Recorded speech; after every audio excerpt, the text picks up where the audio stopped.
Hola, ¿qué tal? Bienvenidos a un nuevo video de arquitectura. Voy a volver a hablar de arquitectura. Hace como 2 meses ya, creo que fue finales de septiembre o durante octubre, publiqué un video sobre arquitectura clean en React. Y tengo la intención de seguir haciendo material al respecto. De hecho, estoy trabajando en un proyecto un poco más extenso donde pueda ir más a fondo eh, sobre, sobre las características de esta arquitectura en particular. Eh, pero eso está todavía en proceso de realización. De lo que sí quería hablar hoy es de un comentario que me hizo alguien en ese video y que me gustaría un poco ahondar en lo que comenta esta persona, que se llama Boris. Y acá está el comentario. Entonces lo voy a leer para como poner el contexto. Esto es como con ninguna intención de refutar lo que está diciendo, o sea, o de hacerlo de una forma negativa, sino que cuando Boris me comentó esto hace 2 días, me dio mucho que pensar y encontré preferible quizás hacer una respuesta un poco más extensa sobre cuál es mi opinión al respecto. ¿Ya? Entonces, bueno, él comenta que muy buen video y explicación, aunque creo que la aplicación de esta arquitectura en React es tratar de llevar el mundo del backend al frontend. Al final es una complejización del frontend, cuando el frontend suele ser más cambiante y complicado de por sí. Eh, Sí, o sea, si bien encuentro que, claro, los principios de la arquitectura clean vienen pensados como o surgen en un contexto mucho más backend, eh, es una arquitectura que se aplica bastante bien en Android, en iOS, en desarrollo mobile, y personalmente creo que las aplicaciones web hoy en día tienen características mucho más cercanas a una aplicación mobile que a lo que solíamos conocer por aplicaciones web años atrás, ¿cierto? Entonces creo que no es tan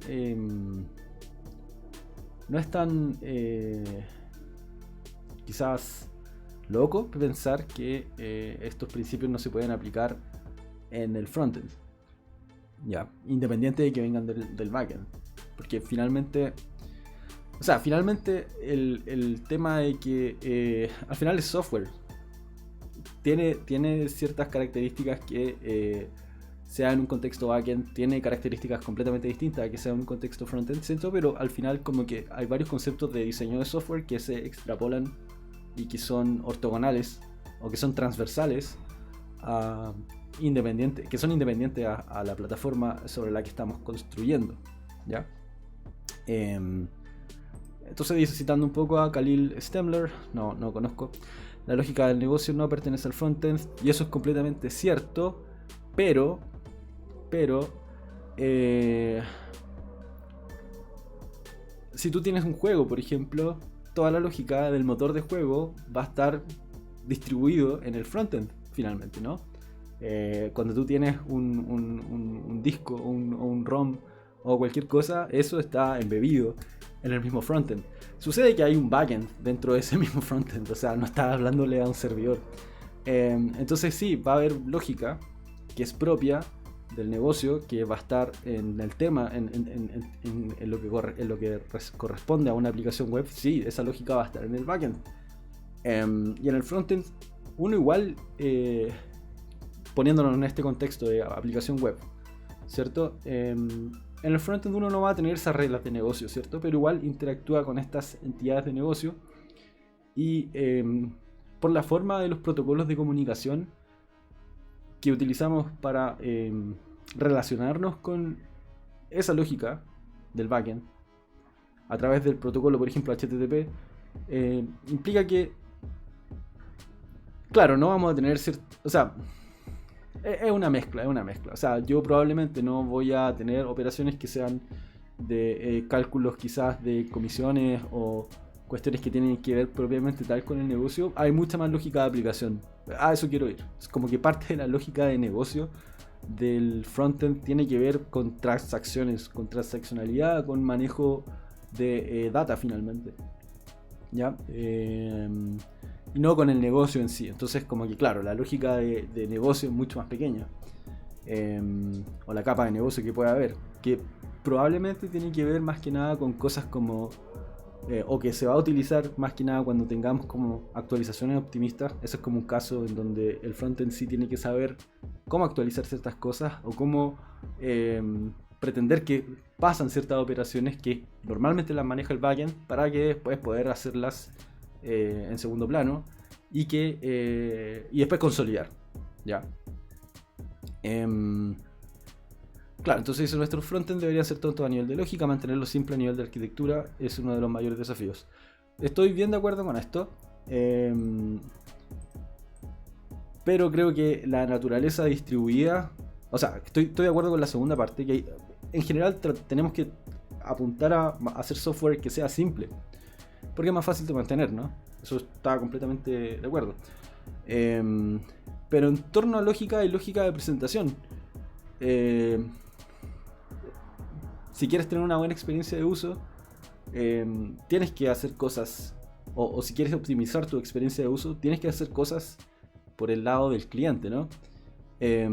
Y nuevamente, como tenemos este sistema distribuido finalmente, hay cosas que en pos de quizás lograr esa mejor experiencia de uso, no vas a poder confiar netamente en el backend. Y vas a tener que hacer cosas en el front. Entonces es una mezcla al final, ¿ya? Ok, a través de estos patrones de diseño transformamos React en una especie de Angular con código verboso y difícil de leer. Ahí yo, esto es como... estoy bastante en desacuerdo. Voy a dar mis razones por qué a continuación. Si bien hay casos de uso para la aplicación de esta arquitectura, no creo que sea recomendable para el 90% de los casos, ya que nuestro foco debería ser software más pequeño, eficiente y sobre todo simple. Y eso estoy completamente de acuerdo. O sea, creo que yo no le di suficiente énfasis en el video anterior de decir que el ejemplo que utilicé fue solo como para ilustrar. Nunca en la vida uno debería hacer una aplicación de contador con arquitectura clean, porque es matar una mosca con una bazooka. Pero en la medida en la que uno va desarrollando software más complejo, puede partir de cosas más simples, pero eventualmente después terminas necesitando como algún nivel de organización y separación como más macro, porque después es natural que cada componente de software vaya creciendo y necesitas poder delimitarlo y reducir la carga cognitiva que te genera eso, ¿ya? Entonces uno en realidad no lo necesita o no debería usarlo hasta que lo necesite, más o menos. Y que creo que es una regla que puede aplicar a cualquier cosa, ¿no? Luego comenta, el fondo lo comparto totalmente, depender de contrato y no de implementaciones, desacoplamiento, de sustitución, testeabilidad. Pero creo que podemos encontrar arquitecturas más simples para aplicarlo. Solo una humilde opinión, saludos y muchas gracias por compartir esto con la comunidad. Ok. Sí, ahí tiene muchos puntos que comparto en ese sentido. Boris, si estás viendo esto, no es un ataque personal, no es nada de ese estilo. Solo que me costó como nuevamente reencontrar como esa... Y no respondí enseguida porque dije, bueno, esto me causó muchas preguntas, ¿no? Y me costó un poco hilar mis ideas y en el fondo básicamente esto es lo que quiero hacer ahora. Entonces, ¿por qué difiere un poco? O ¿dónde está como el punto en el que difiere un poco más? O en el que difiero más con la opinión que tiene Boris. Tiene que ver más que nada con este artículo que leí hace un tiempo de Scott Blashin, ¿cierto? En la revista Increment. Es un muy buen artículo y de hecho esta es una muy buena publicación. Y este en particular trata de arquitectura funcional, ¿ya? Scott Blashin es un arquitecto de software, también está muy metido en el tema de la programación funcional con F#, particularmente. Tiene varias charlas sobre modelamiento de dominio a través de sistemas de tipos, cosas bastante interesantes. Y también habla un poco de cómo aplican todos estos principios de programación funcional a arquitectura. ¿Ya? Entonces, él habla un poco en que existen estas dos divisiones, o estas dos variantes de workflows en torno a cómo interactúan distintos componentes de software al hacer algo, ¿cierto? Entonces, en un estilo funcional tenemos una fuente de entrada y luego una fuente de salida y un output, y es lineal ese flujo de entrada, porque lo que estamos haciendo es utilizar funciones, ¿ya? Utilizar funciones y en un ejercicio de composición vamos pasando resultados de una función a otro y finalmente terminamos con un workflow. Y todo este input y este output es donde más adelante vamos a ver que están los efectos colaterales. ¿Ya? En el caso de una arquitectura orientada a objetos, el flujo es un poco distinto, o cuando utilizamos programación orientada a objetos, el flujo de una acción que va a terminar en un resultado es un poco más relacionado, o sea, tiene distintas flechas que van hacia distintos lugares. Siempre hay primero como una petición, que sería el input en este caso, y la respuesta sería el output. Y el tema es que cuando uno empieza a pensar en este tipo de flujo, que es unidireccional, que es lineal, lo que se va encontrando es que calza muy bien, y esa es una de las cosas acá que dice Scott, calza muy bien con la arquitectura de cebolla, que es la arquitectura de puertos y adaptadores, que es lo mismo que Clean Architecture, son exactamente lo mismo. Y lo que él menciona es que en el fondo uno ni siquiera tiene que pensar mucho en esto cuando está haciendo las cosas de esa manera funcional, porque eventualmente terminas en una variación de este estilo. Y acá, claro, es como el highlight del párrafo, ¿no? Dice, no tienes que promover o molestar a los desarrolladores para que usen arquitectura de cebolla, sino que sucede automáticamente como un efecto secundario de la aproximación funcional. ¿Ya? Entonces, acá está simplificado, o sea, hay menos capas en torno, pero en el fondo lo que explica es que si esta flecha es como este flujo de trabajo o workflow, como le llama él, que es básicamente un término acción-reacción, o hago algo y espero un resultado de vuelta.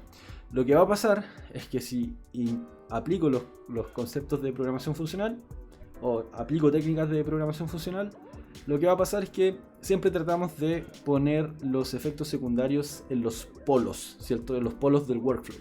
Porque lo que queremos es maximizar la superficie de mi código que lo voy a ejecutar de forma funcional. ¿Por qué? Porque cuando hago código funcional trabajo principalmente con funciones puras, con funciones que son deterministas, que son fáciles de testear, que para un mismo set de entradas me va a dar siempre el mismo resultado. Entonces quiero maximizar esa superficie porque es más fácil de testear finalmente, y quiero poner todas las operaciones que tengan que ver con por ejemplo, lectura de una base de datos, escribir una base de datos, conectividad con una red, manipulación de estado o escritura de estado, básicamente cualquier cosa que caiga dentro de o logging, por ejemplo, cualquier cosa que caiga dentro de la categoría de input-output, quiero poner esas cosas en los extremos. Entonces, si recordamos un poco, bueno, acá tenemos el diagrama, ¿cierto? Pero el diagrama de Clean comenta que tiene más capas, pero que en el fondo, en las capas más externas, se encuentran las cosas que son propias de la infraestructura y de la plataforma. Entonces, por ejemplo, acá habla de la API o la interfaz de la API. Esto es como en un contexto backend, base de datos e infraestructura. Y si nosotros esto llevamos como lo extrapolamos a lo que sería una aplicación front, tendríamos afuera, tendríamos React, ¿cierto? Porque React se encarga de el proceso de renderización de la interfaz en el browser, y eso es un proceso de I/O. Tenemos también la comunicación con las fuentes de datos externas que van a venir de mi API, por ejemplo, a través de algo como Axios. También cualquier mecanismo de almacenamiento que pueda existir en el browser, ya sea local storage o leer de una cookie o IndexedDB, cualquier cosa. E incluso también cuestiones como código de librería, por ejemplo Redux, ¿cierto? Redux también es una forma de almacenamiento con el que yo no quiero que mi core, ¿cierto? Que mi capa del negocio, entendiendo lo que se puede entender por negocio cuando tenemos una aplicación frontend, no quiero que sepa de ello, ¿no? No quiero que sepa de ello porque quiero que sea agnóstica a las librerías y a la plataforma en el contexto en el que está corriendo, porque eso hace después mucho más fácil, como ya vimos en el video de Clean, reemplazar dichas capas en el caso de que queramos, no sé, cambiar la librería. La hacemos agnóstica a la plataforma. ¿Ya? Entonces, ¿qué es lo que pasa con eso? Pasa que con React utilizamos varios de estos conceptos, ¿no? Entonces, por ejemplo, voy a ir para acá al lado. Tengo este diagrama que hice hace un tiempo, tratando de explicar otra cosa, que va muy de la mano acá. Y en el fondo hacemos como una separación así. Y de hecho, es una separación así la que hice más o menos en ese ejemplo de Clean Architecture con el contador, ¿ya? ¿Y cuáles son las distintas capas que tenemos? ¿O cuáles son los distintos procesos del workflow? Acá lo que estaba tratando de modelar era más o menos la relación que existe entre, por ejemplo, hacer un request de un get, ¿cierto? Hacer un get de algún recurso. En este caso estaba hablando de invoices, que es un recibo, un cobro. Ok, entonces, ¿qué es lo que pasa? Lo que pasa es que este proceso o este workflow se va a gatillar a partir de algún input o algún evento, algún efecto que suceda en mi aplicación. Por ejemplo, la aplicación se renderiza, el componente se monta. Ya estoy hablando acá en un contexto de React. O le doy clic a un botón, o llego a cierta parte de la página. Entonces ese efecto secundario lo que va a hacer es gatillar este workflow. Y si uno lo ve esto distribuido en capas, tendríamos que, por ejemplo, a ver, me gustaría tener este diagrama de la cebolla. No sé si lo puedo copiar. Open image in new tab.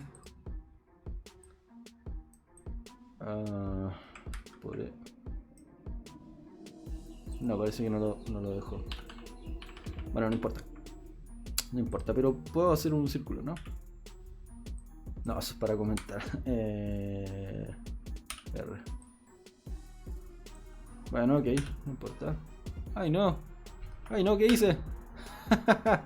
A ver, seguimos eso. Chascarros. A ver, mejor voy a hacer un elipse acá. Y le voy a quitar quitémosle el fill acá y stroke. Listo. Ya, ok, con eso estamos. Bueno, entonces, si lo vemos como en este diagrama, finalmente tenemos algo acá. Podríamos hablar de que el manejo del dominio tiene que ver más que nada como en este sector. Ya está por ahí nomás. Quizás está un poco más resumido a esta capa, ¿no?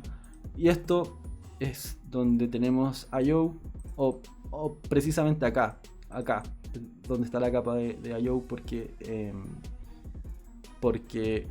estamos ejecutando un efecto secundario, como es hacer una petición HTTP, y luego tenemos otro que es renderizar la vista. ¿Ya? Entonces, claro, dentro de este workflow hay, finalmente mi gato está ahí llorando. Bueno, finalmente, ¿cómo iría? Voy y ejecuto un get, ¿cierto? Get invoices. Y este get invoices pertenecería a esta capa de data fetching, que sería como la capa de data en clean. Si lo hago como en cuadraditos, R, y esto le voy a sacar el fill y pongámosle un stroke. Finalmente esto sería la capa de data, ¿ya?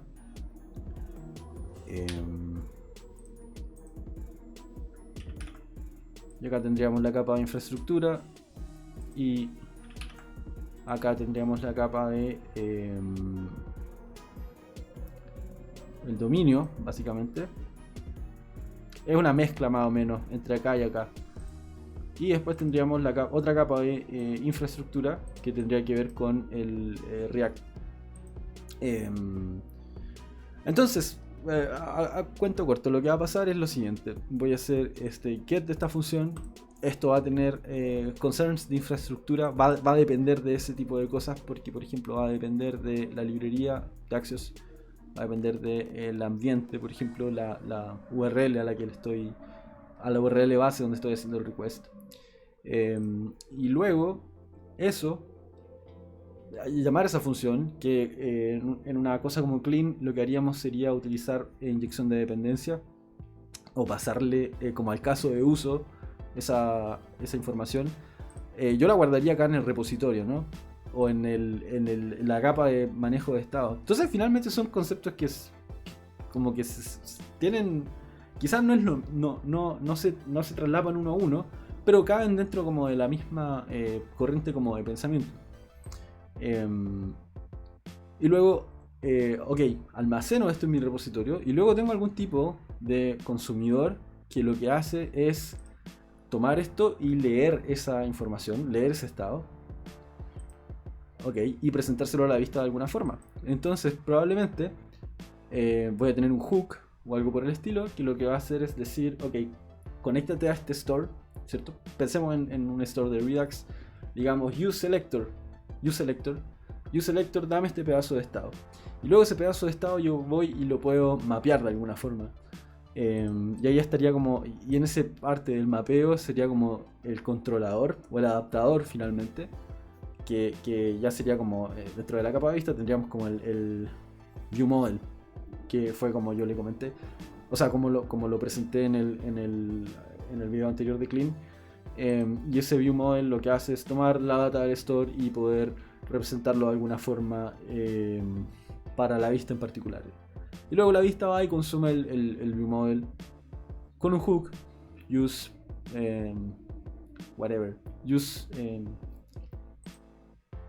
invoices view model, y eso lo que haría sería finalmente tomar estos invoices y pintarlos en el componente.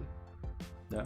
Y ahora, y todo lo que tiene que ver con la renderización en el browser, React se encarga de eso por nosotros. Nosotros no hacemos absolutamente nada. Entonces finalmente, si hacemos este ejercicio de composición, de cómo vamos desde algo lo más externo posible, que es, por ejemplo, hacer ese get, ¿cierto? Hasta el momento en que lo renderizamos, y todo ese paso y todo ese flujo lo hacemos de una forma en la que dividimos por responsabilidades. Finalmente es como una forma bien natural de hacer una aplicación en React, ¿ya? Entonces, digamos que yo lo que voy a hacer acá es como no voy a implementar nada porque no tengo tiempo en este momento para implementarlo, pero voy a hacer como el pseudocódigo más o menos de cómo pasaríamos, cómo haríamos ese ejercicio.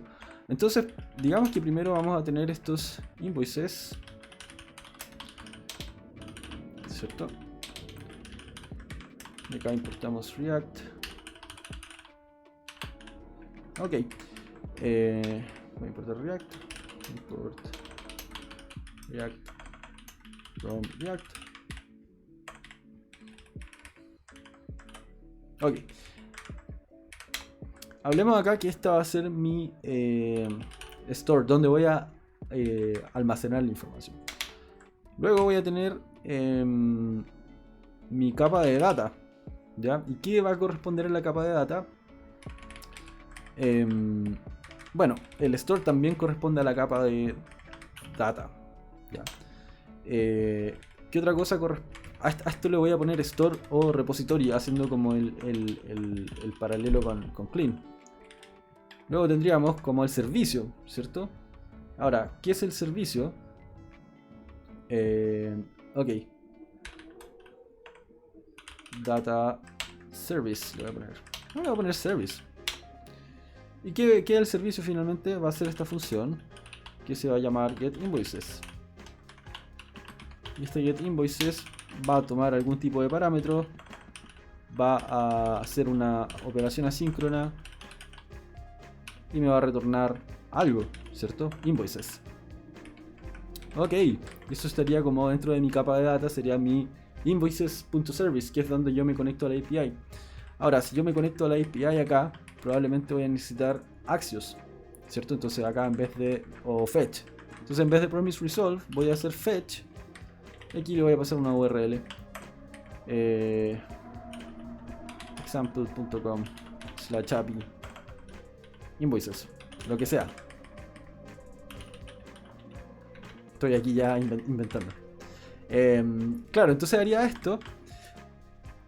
Y si yo quiero hacer mi componente más fácil de testear, finalmente lo que haría sería de hacer un test unitario. Tendría que de alguna forma decir, bueno, no quiero hacer un fetch realmente en mi ambiente de test. Podría usar algo como que creo que es una muy buena alternativa que usar mock service worker. En el fondo digo, bueno, voy a hacer el fetch de todas maneras, pero voy a mockear como con este service worker. Estoy entrando en detalles que no debería entrar, pero al final a lo que voy es que si uno no quiere mockear de esa manera, que es mockear como la plataforma, lo que haría sería mockear la función, ¿cierto? Y digo, bueno, getInvoices no usa fetch por dentro, mi versión para test, sino que retorna solamente un arreglo de cosas envuelto en una promesa. Y para poder hacer eso, entonces tendría que hacer ese fetch o el servicio, este getInvoices, que sería mi invoices service. Tendría que hacerlo, ocultar esos detalles de implementación para que luego en mi componente sea fácil de utilizar. Ok, luego, ¿qué pasa con que voy a recibir mucha información del backend? ¿Cierto? Voy a recibir todos los invoices. Quizás voy a manejar cosas como paginación. Tengo que manejar también el estado del request. Entonces ese tipo de cosas las manejaríamos como en el controlador de la vista o en la capa del controlador que le llaman en Clean. Que en el fondo nosotros le vamos a llamar ViewModel. Que no es más que un hook. ¿Ya?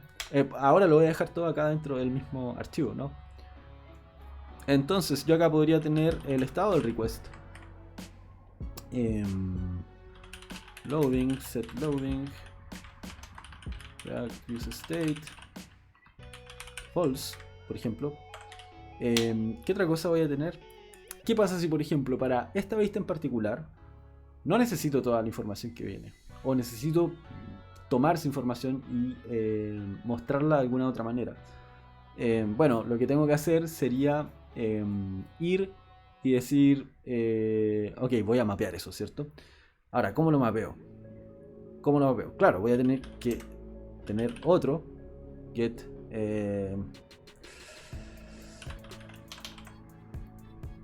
voy a llamarle load invoices, porque en este caso acá, este get invoices de mi servicio, quizás hay otro lugar en mi interfaz que tengo que utilizar esto. Y en el momento en que yo digo, voy a representar mi data de esta forma para toda mi aplicación, o para todas las vistas de mi aplicación, voy a empezar a tener problemas, ¿ya? Entonces, lo que hago es tener una representación del get invoices, o de la data, ¿cierto? Del modelo. Acá, por ejemplo, yo podría tener un then, y voy a obtener la respuesta. Entonces voy a decir...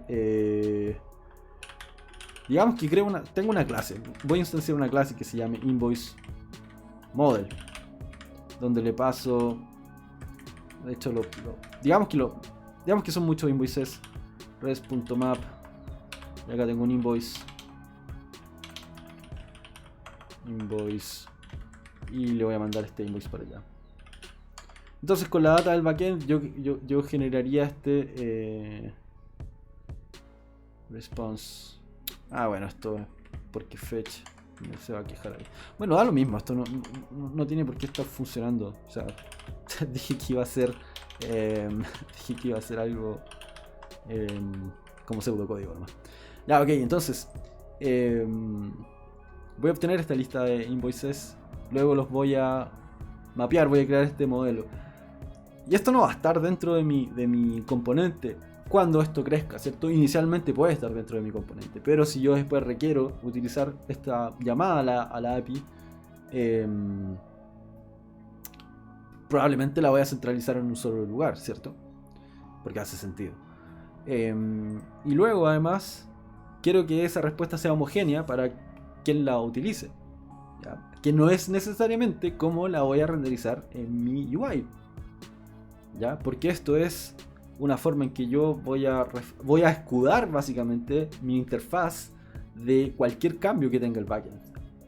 Porque cuando el backend cambie la versión de la API, cambie el contrato de alguna manera, luego yo sé, quizás no me afecta directamente en todos los lugares, quizás me afecta solo en un lugar, pero yo ya tengo eso contenido en un solo punto en donde yo puedo decir, ok, aquí es como debo cambiar la información para quizás mantener un modelo consistente y no romper toda mi interfaz, sino que planificar esa migración de alguna forma más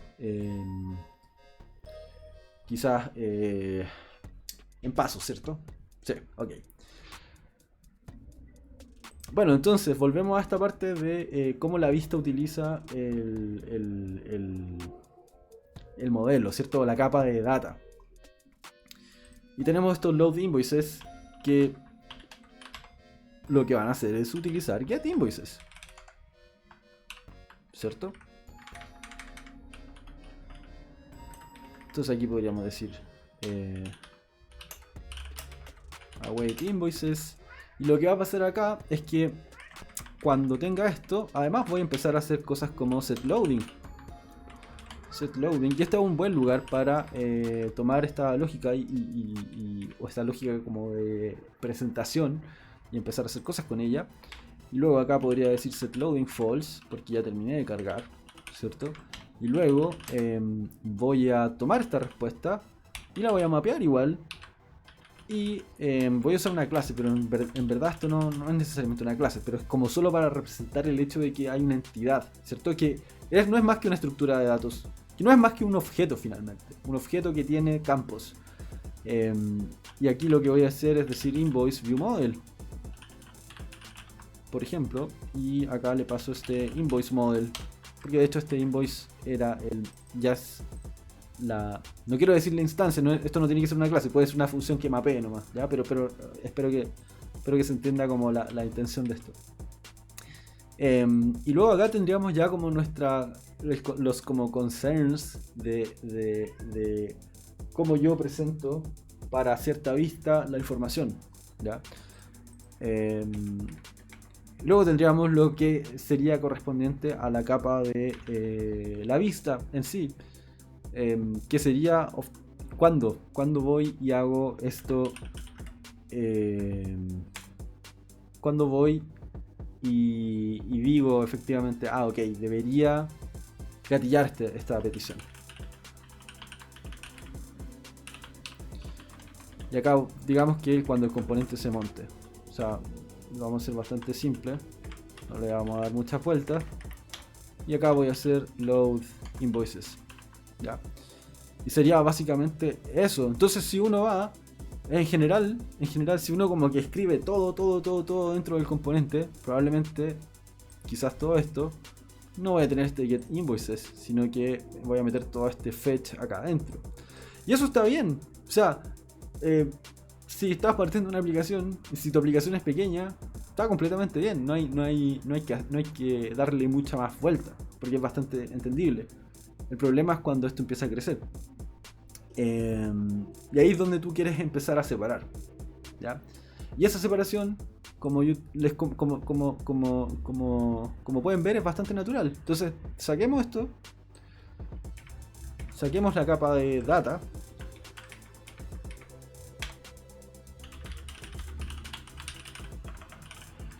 quizás use invoices store sería lo que vayamos a hacer, ¿no? Y luego acá yo retornaría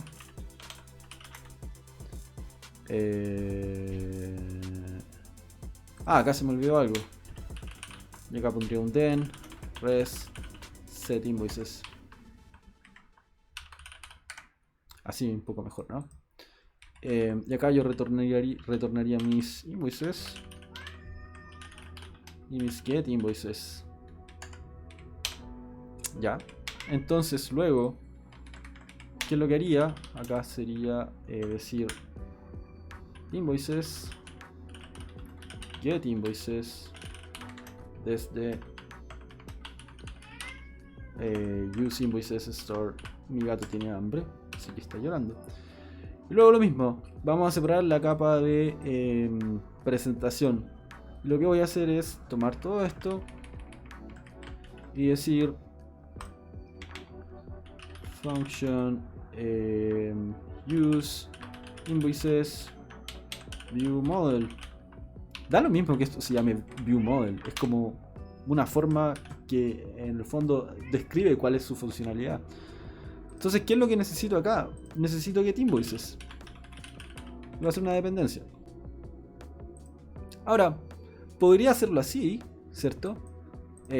Acá voy a retornar mi load invoices, el estado, loading y load invoices.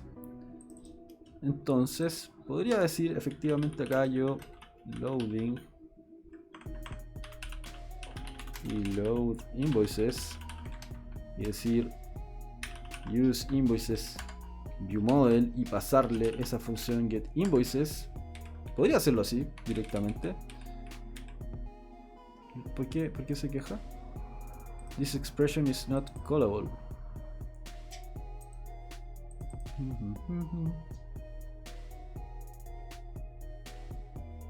Ya, ¿por qué? Sí, una función, ¿no?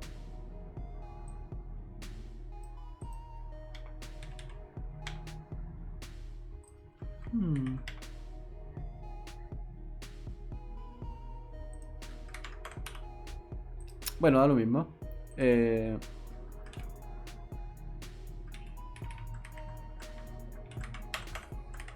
Podría hacerlo así, como para no perder mi fuente de pensamiento. Pero después digo, bueno, en realidad me interesa saber cuál es la fuente de datos de mi modelo de la vista. Me interesa hacer esto reutilizable. Lo voy a necesitar de alguna forma en que pueda parametrizar esto. Si la respuesta es sí, entonces es una buena forma de hacerlo así, porque estamos haciendo esa dependencia explícita. Si no quiero hacerlo de esta forma, entonces en vez de que mi invoices view model, en vez de conectarlo acá directamente, como en la capa de la UI, por llamarlo de una forma, lo que vamos a hacer es que vamos a embeberlo directamente. Acá, listo. Y este get invoices ya no es una dependencia. Lo borramos, ¿cierto? Y acá luego, en vez de tener este invoices y loading, además, o sea, solo tener loading y loading invoices y load invoices, también tendría que pasar invoices. Quizá acá ya me convendría más utilizar un objeto.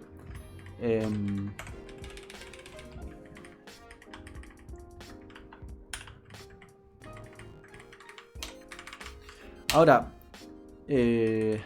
invoices acá. Ahora, ¿cuál es el tema?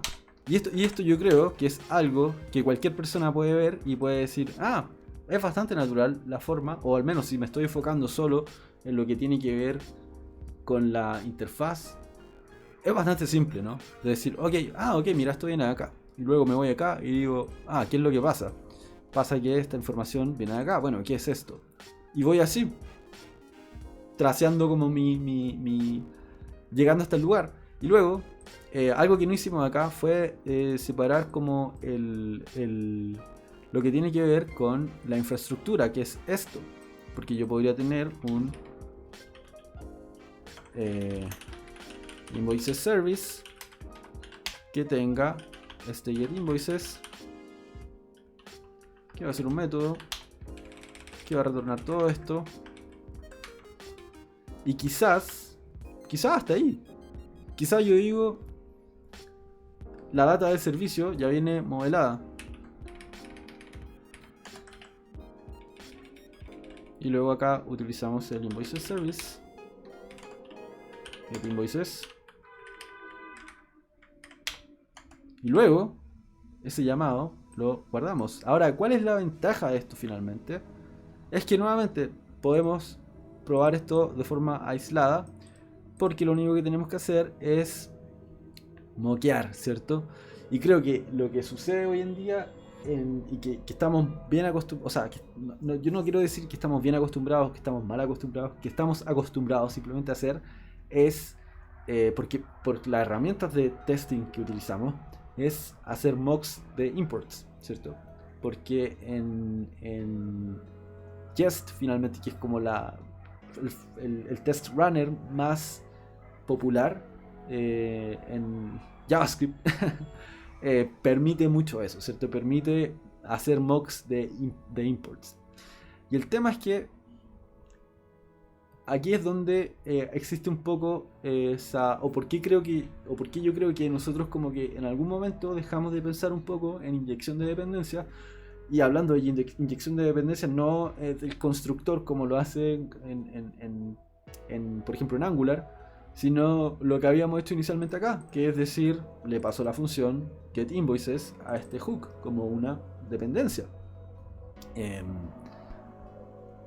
Dejamos de pensar eso porque podemos al momento de testear, que es cuando nos interesa, poder decir, mira, esto ya no se comporta así, sino que se comporta de esta otra forma. Ahora, lo que hacen finalmente cosas como Android, que se hacen en Android o en iOS en particular, es que se utiliza inyección de dependencia. O en iOS creo que existe esto como el composition root, que finalmente es donde yo voy y hago la inyección. Entonces digo, bueno, a este amigo le voy a pasar esto, y a este amigo le voy a pasar esto, y a este amigo le voy a pasar esto. Entonces cada vez que tú llames a esta función va a ser esta instancia. Y ese composition root, o sea, ese como raíz de composición, lo que va a hacer va a cambiar para el ambiente de testeo. Voy a proveer otras cosas para el ambiente de testeo, o para el ambiente de producción, o para el de QA, qué sé yo. Voy a pasar lo que yo tenga que pasar para poder probar finalmente lo que me interesa probar en cada una de las capas. ¿Ya? Y creo que es eso. Entonces finalmente sí, efectivamente acá no tenemos, por ejemplo, casos de uso. ¿Ya? Acá estoy manejando el estado con React, pero perfectamente esto podría haber sido, como creo que en el ejemplo que de la aplicación de contador usamos Redux, creo que usamos Redux. Sí, podría ser Redux, podría ser cualquier otra herramienta de manejo de estado. Y la gracia es que generamos esta indirección, y a través de esta indirección podemos contener finalmente cuánto o hasta dónde las herramientas que utilizamos están metidas en nuestros programas finalmente. Sí, creo que tiene que ver con eso. Ahora, puede ser una decisión consciente de decir, mira, esto va a ser una aplicación full Redux, y voy a vivir con el costo de decir, voy a meter código específico de Redux en capas que son más externas, o no más externas, o más internas. ¿Y qué es lo que va a pasar ahí? Lo que va a pasar es que cuando tú quieras migrar de Redux a, por ejemplo, Redux Toolkit, no va a ser tan fácil. No va a ser tan fácil porque hay varias cosas que vas a tener que modificar. Mientras que si lo haces al revés, haces que el código sea un poco más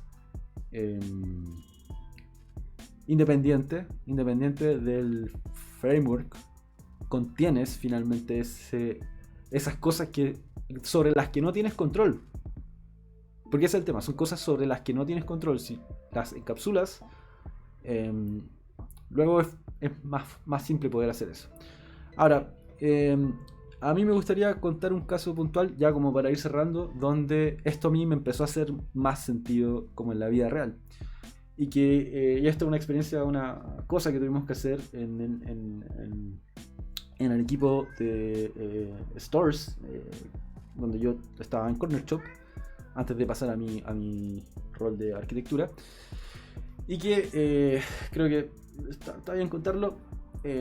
No voy a estar rompiendo ningún acuerdo de non-disclosure agreement o algo así. Es que, por ejemplo, los pedidos, tiene sentido que, por ejemplo, o sea, tenemos muchos pedidos, ¿cierto? Tenemos muchos pedidos. Y todos los pedidos los estábamos guardando en la base de datos principal, que es Postgres. Pero llega a cierto punto en la vida de un pedido en que ese pedido no va a ser modificado nunca más, porque el pedido ya se cerró, no hubo reclamos, no hubo ninguna modificación posterior. Ese pedido ya queda como en una suerte de estado como no activo, llamémoslo no activo. Entonces, ¿qué es lo que sucede? Sucede que en términos de operación, mantener esa enorme cantidad de pedidos en la misma tabla que los pedidos activos en la base de datos estaba resultando muy costoso. Y ahí fue una iniciativa de decir, bueno, ok, vamos a empezar a tratar estas cosas de distintas formas. Entonces vamos a tener archivos, vamos a tener pedidos archivados, ¿cierto? Y pedidos que son activos. Entonces todos los pedidos archivados se van a ir a otra base de datos y va a haber otra API. Se van a mantener los contratos básicamente porque para no romper cosas. Y lo que pasó fue que como eso ramificó, como eso impactó el tema del frontend, fue que algo muy simple, algo que en teoría parecía muy simple, que es como, ok, tengo esta vista de pedidos en la aplicación de Stores, que es la aplicación que utilizan las tiendas para administrar sus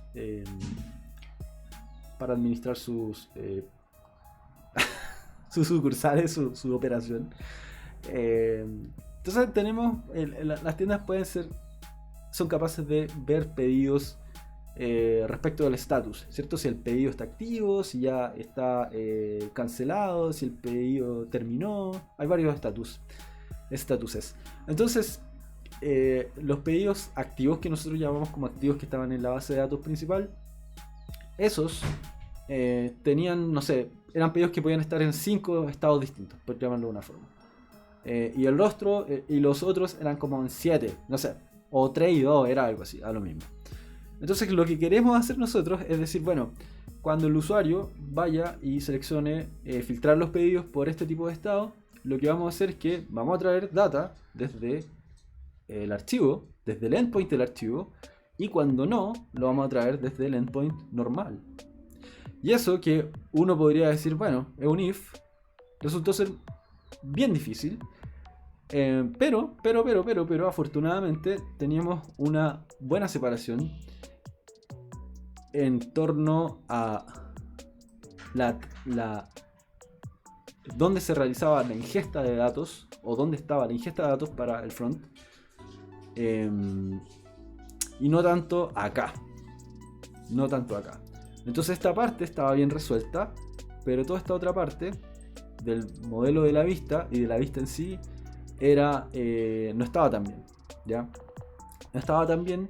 Entonces lo que fue al final terminamos haciendo fue utilizar un patrón de esta medida, porque la gracia era que la UI se comporta igual para pedidos activos y no activos.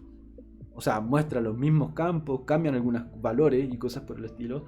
En algunos casos se muestra una cosita más que otra, pero no era nada así como muy loco, ¿no? Ahora, la diferencia es que ahora tenemos que traerlo de dos APIs distintas. Y utilizamos un patrón así. Y la gracia, lo que permitió eso, es que finalmente todo el código de la vista era el mismo. O sea, era independiente de finalmente cuál fuera la fuente de datos de donde se traía esa información, ¿ya? Pero inicialmente ese no era un problema que teníamos, porque todo venía desde la misma API. Entonces no es hasta que tienes el problema que tienes que aplicar la solución. O si sabes que esto va a requerir, no sé, múltiples presentaciones o tener múltiples fuentes de datos y una sola presentación y poder cambiar esas cosas como en runtime o lo que sea. Entonces ahí sí tiene sentido utilizar esta cosa. Bueno,